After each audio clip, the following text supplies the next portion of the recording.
Welcome to History 112, Lecture 24, Depression-Era Culture. One of the key features of Depression-Era culture is what we call depression values. Now, one of the things we have to understand is that the success ethic of the 19th century have been severely undermined. Traditional values had held that everyone could succeed if they tried. For example, the self-made man. Now, this is no longer widely believed. People thought the government had to step in and help, and a lot of people thought the rich had caused the depression through greed. And it becomes a time where the idea of working hard and being successful is no longer seen as being the most important thing. Now, a lot of people also couple this with self-blame. A lot of people found long-term unemployment to be shameful, and they were too proud, so to speak, for charity, and this led to high suicide rates. In other words, people thought that they ought to be able to work hard enough to support themselves, and felt ashamed when they couldn't, but at the same time came to an understanding that hard work and success had no bearing on how you were actually going to do, and what your family's income might look like. One of the more unusual parts of the government's response to the Great Depression was that they stepped in with the Farm Security Administration, the FSA, to provide certain forms of relief. But one of the side projects were the FSA paid photographers and journalists to go document the impact of the Great Depression on rural life. And probably the most important of these is a woman named Dorothea Lange, whose photographs of the Great Depression are really iconic and really the main ones that we see and look at today.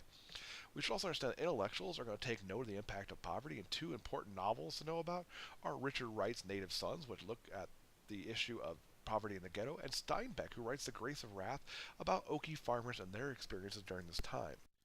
On a day-to-day level, though, Depression-era culture tended to manifest itself on the radio as kind of the day-to-day place where people came into contact with that.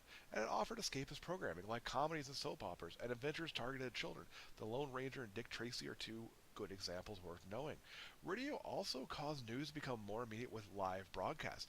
Now that is going to backfire towards the end of the war when a Halloween broadcast of War of the Worlds caused mass panic when listeners who thought it was real. All of those had tuned in just after the warning that what they were hearing was fiction, and so they listened to the whole broadcast thinking that Martians were really attacking. As we mentioned in a previous lecture, the Hays Code had been introduced to make movies cleaner, but this also leads to the 1930s being a time which artistic expression in Hollywood was at its lowest point, because there was a studio system in place that's going to keep actors, directors, and writers firmly in check. It's going to very much limit their wages and also limit their expression. That aside, some subversive, so to speak, messages are going to occasionally slip in. Things like middle or working class honest people versus greedy wealthy bankers are going to be very common themes in Depression-era movies, as is The Great Dictator, which is a movie that concerns Adolf Hitler, and it becomes this plea for peace that people launch right at the beginning of World War II.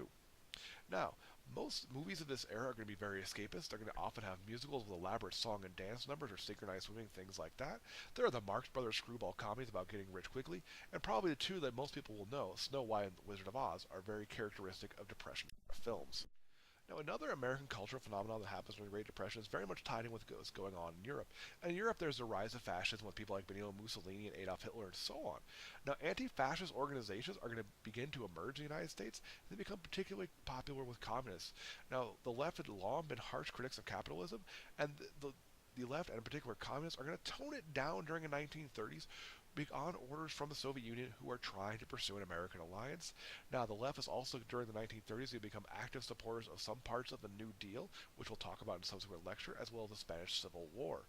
And a lot of people are going to volunteer to go fight in that war, and it's going to be very popular, especially with the left. Now, it's worth noting a lot of radicals are going to quit left-wing organizations due to the increased Soviet influence, and they're often going to want to pursue a more direct and open assault on capitalism.